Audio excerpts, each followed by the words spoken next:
आज की जो कहानी है समाज में औरतों के प्रति हो रहे अन्याय के बारे में है।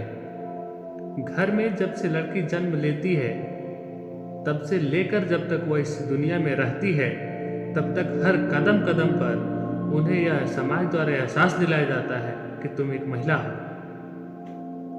और यही कारण है कि हमारे समाज की 70% महिलाएं अपने अंदर की उठती भावनाओं को अपने अंदर ही गला घोट देती हैं। फिर भी यह मामला यही खत्म नहीं होता है। उसके बाद उन्हें अपने घर में हर कुछ दिन पर यह सुनने को जरूर मिलता है कि तुम्हें कुछ भी नहीं आता है, तुम कर क्या सकती हो, तुमसे कुछ नहीं होगा।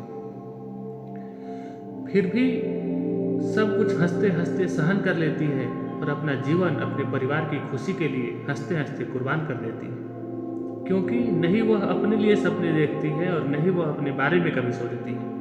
और यही वह सबसे बड़ा कारण है, क्योंकि जिस भी व्यक्ति का कोई अपना गोल नहीं होता, कोई सपना नहीं होता, वह दूसरे व्यक्ति के लिए खिलौना बन के रह जाता है कि वह अपने बारे में भी सोचे, चाहे वह लड़की हो या औरत। कुछ करने की सोचे, अपनी हिम्मत दिखाएं, ये नहीं कि कुछ गलत करने की, कुछ अच्छा और बड़ा करने के लिए।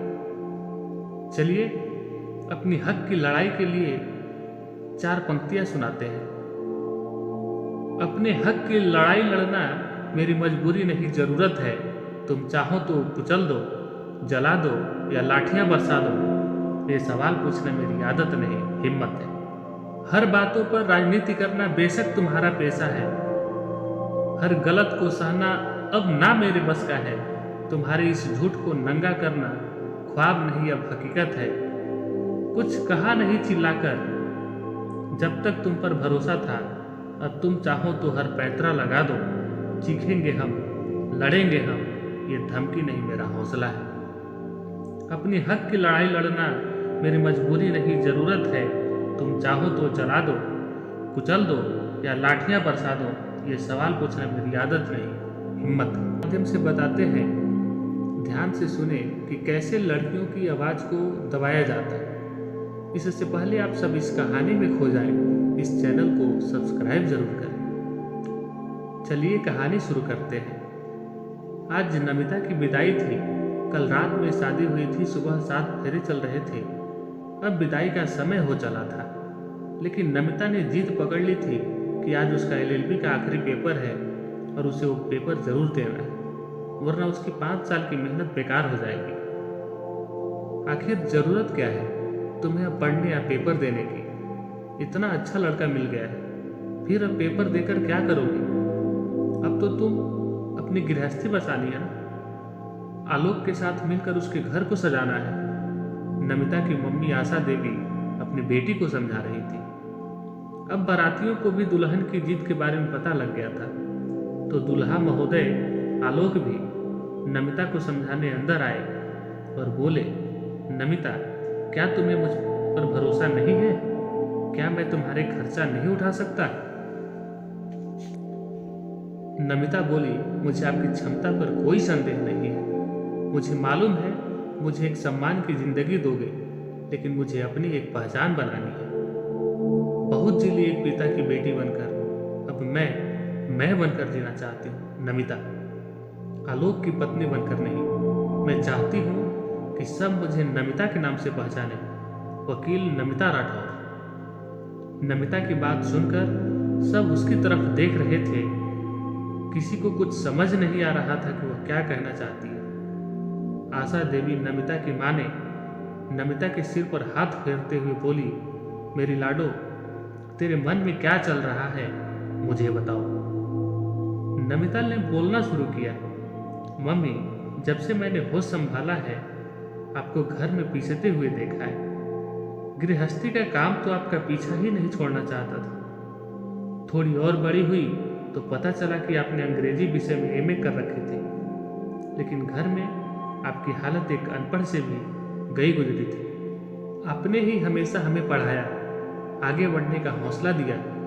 उस दिन आपका दर्द पता लगा जब आपने बताया कि शादी के बाद न जाने कितने स्कूल से आपके पास पढ़ाने के लिए ऑफर आया, लेकिन हर बार दादी और पापा ने मना कर दिया, क्योंकि उन्हें पता था एक बार भी आपका कदम घर से बाहर निकला तो आप नौकरानी की तरह घर में काम नहीं करोगे। आपकी हैसियत घर में नौकरानी से ज़्यादा नहीं थी। उस पर भी जब कोई घर पर आता तो दादी और पापा यह कहकर आपकी खिल्ली उड़ा देते कि इसे कुछ आता जाता नहीं है, इसे उठने बैठने की भी अकल नहीं है, किसी से बात करने की तमीज़ नहीं है। अगर कोई कह देता कि अम्मा जी आपकी बहू बहुत पढ़ी लिखी है, तो वह यह कह देती कि क्या करना है पढ़ाई लिखाई का, रहेगी तो मेरे बाबू की पत्नी ही ना, इन बच्चों की माँ ही, करना तो चूल्हा चौका ही है ना। ये सब तो चौंचले हैं। आपको इतनी पढ़ाई लिखाई के बाद, इतनी मेहनत करने के बाद भी खुद की पहचान नहीं मिली। हमेशा इस घर की बहू और पापा की पत्नी बनकर रह गई, जिसके अपने ना कोई सपने थे और ना कोई इच्छा। सबके इशारों पर नाचने वाली आशा बहू बनकर रह गई। बस उस दिन मैंने सोच लिया था कि मुझे अपनी खुद की पहचान चाहिए, इसलिए मैंने इतनी मेहनत की थी। और जब आप लोग ने मेरा रिश्ता किया तो मैंने आलोक जी से पढ़ाई पूरी करके नौकरी करने को कहा तो वो इसके लिए राजी थे, लेकिन शायद आज उन्हें भी अपने समाज से डर लग रहा है। लेकिन मैं अपने पेपर देने जरूर जाऊंगी, मैं अपनी पहचान जरूर बनाऊंगी। मैं नमिता बनकर ही जीऊंगी, विजय राठौर बनकर नहीं।